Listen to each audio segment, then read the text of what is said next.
Salut à tous, bienvenue dans En attendant l'UFC. Dana White, d'une tribune à l'autre, c'est l'intitulé du débat de la semaine puisque le président de l'UFC apporte publiquement son soutien au candidat républicain Donald Trump. Alors au-delà du choix du candidat, on se projette un petit peu, on imagine que Dana White va vouloir se lancer en politique. Antoine, est-ce que vous croyez à cette hypothèse et est-ce que vous êtes un soutien, pas de Donald Trump, mais de Dana White ? Alors oui, je crois à cette hypothèse et oui, je soutiens Dana White. Je pense que durant ces longues années à la tête de l'UFC, il a eu le temps de se préparer derrière son petit pupitre lors des conférences de presse.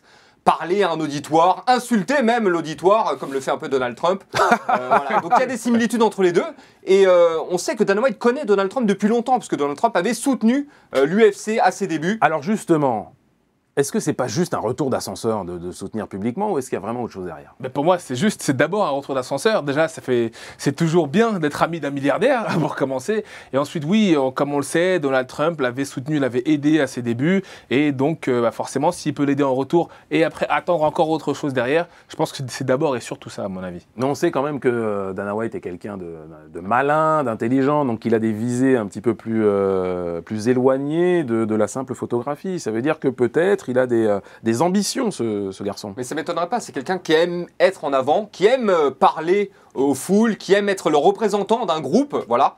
Et donc, s'il lâche l'UFC, parce qu'on vous rappelle, il y a des rumeurs comme quoi l'UFC pourrait être racheté très prochainement. Ce serait donc une porte de sortie ? Ce serait peut-être une porte de sortie pour lui, et je pense que c'est un rôle qui lui convient parfaitement. Je pense aussi que Dana White, comme beaucoup de gens, sait que l'argent et le pouvoir doivent toujours aller ensemble, que si vous n'avez l'un sans l'autre, vous risquez de perdre celui que vous avez. Sachant aujourd'hui qu'il va quitter l'UFC, et qui ne sera plus donc le patron de l'UFC, il a besoin de quelque chose pour rester, finalement, pour rester le Dana White aussi puissant qu'on connaît. Pour rester dans le game un petit peu, c'est ce que vous voulez dire. Voilà. Est-ce que diriger une grande organisation sportive, ça peut préparer une carrière politique ? Bah oui, puisque c'est diriger une organisation, tout simplement, c'est être un leader, qu'elle soit sportive, artistique ou autre, ça reste du business, en tout cas dans la tête, je pense, de quelqu'un comme Dana White. Et le fait de diriger l'UFC, d'être en plus souvent mis en avant, médiatiquement, publiquement, ça prépare à la suite, ce genre de choses, oui. Ça veut dire qu'il aurait une meilleure possibilité de le faire que des sportifs, par exemple, parce que lui, il a été déjà du côté des dirigeants ? Puis, on le sait, il y a beaucoup d'hommes d'affaires qui se lancent dans la politique par la suite. Dana White, c'est un homme d'affaires, bien sûr. C'est quelqu'un qui est déjà très en vue. Il a déjà une base de fans. Beaucoup de gens le connaissent. Il intervient régulièrement sur des talk-shows aux États-Unis. Et puis il a un tissu relationnel aussi, forcément. Exactement. Il sait s'exprimer devant les médias et il est vraiment parfait pour le rôle. Et là, on a quand même l'impression qu'il va faire un grand saut parce que aller dans une autre organisation, je ne sais pas, gérer par exemple la NBA ou autre, et faire de la politique, c'est quand même pas le même métier. Moi, je pense que le risque est calculé et que son choix a été mûrement réfléchi. Concrètement, je le vois mal faire les choses comme ça sur un coup de tête, même s'il apparaît comme ça très impulsif et il a cultivé ce personnage-là. À mon avis, comme vous le dites, il a 15 coups d'avance. Quel risque il prend ? Quel risque il prend ? Je pense qu'il s'assoit sur une belle fortune déjà, donc à moins qu'il perde tout. Donc il peut se permettre... Tout est possible, tout est possible. Il peut se permettre d'essayer la politique. Ben bien sûr qu'il peut se permettre. Et puis je vous dis, si quelqu'un comme Donald Trump y arrive, c'est peut-être ça aussi le déclic pour lui. Il voit Donald Trump, il dit c'est pas possible, il va y arriver. Eh ben si lui peut le faire, moi je peux le faire aussi. C'est ce qui se dit. Alors vous dites, allez-y. C'est marrant parce que quand on pense à Dana White, je le voyais pas aux côtés d'Hillary Clinton par exemple. Peut-être parce que c'est une femme, je sais pas. Pourquoi il serait misogyne, c'est ça que vous voulez dire ? C'est pas ce que je voulais dire. C'est ce que vous avez dit.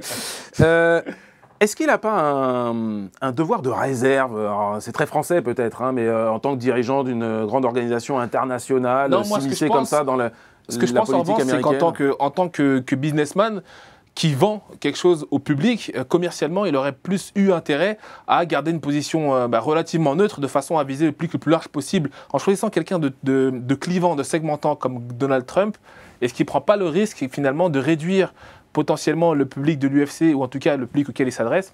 Mais une fois de plus, je pense qu'il a réfléchi à tout ça, que c'est un calcul qu'il a bien mûri, et il ne fait pas de choix au hasard. Alors c'est vrai qu'on a un petit peu cette position française, il faut se calmer, etc. Mais aux États-unis, c'est pas du tout pareil. Non, chacun fait ce qu'il veut. Plus on en fait d'ailleurs, mieux on est vu.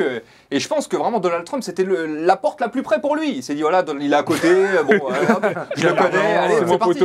Voilà, c'est comme ça. Il lui a envoyé un texto, vous croyez ou pas ? À mon avis, ouais. Mais vous le voyez, parce que parler aux combattants, parler aux journalistes, ce n'est pas la même chose que parler à des gens qui viennent dans des meetings, etc. et à qui il faut vendre un programme. Non, mais il s'en fiche. Parce qu'on l'a bien vu, Dana White, ils vont pas à ses programmes, il insulte les médias, il insulte les fans Il lorsqu'il peut pas leur parle. insulter le peuple. Moi, je pense Mais c'est ce qu'il qu'il a fait, dit- c'est ce que fait surtout, je Donald pense Trump que même quasiment. pardon Antoine, surtout, je pense que même si on le voit pas régulièrement, il a déjà fait je ne sais combien de fois. Je vous rappelle qu'il gère quand même une société qui coûte plus de 4 milliards de dollars. Pensez qu'il parle jamais à des chefs d'entreprise? Pensez qu'il parle jamais à des businessmen? Bien sûr que si. Il doit savoir le faire, c'est sûr. Moi, j'ai du mal à l'imaginer politicien quand même, Dana White. Vous, ça a l'air assez naturel finalement pour vous, Antoine. Oui, parce que pour quelqu'un qui insulte les médias régulièrement, je trouve... Mais la politique, c'est pas que de l'insulte. Mais c'est un peu la même chose, c'est un peu la même chose, je vous dis, c'est un peu la même chose. Eh ben, c'était le mot de la fin, Dana White, d'une tribune à l'autre. Je suis quand même plus convaincu par les arguments d'Antoine Simon. Désolé, Xavier. Écoutez la prochaine fois, David. C'est la loi du sport. Je vous aime quand même. Les amis, on se retrouve la semaine prochaine pour un autre débat autour des affaires de l'UFC et il y en a. Ciao.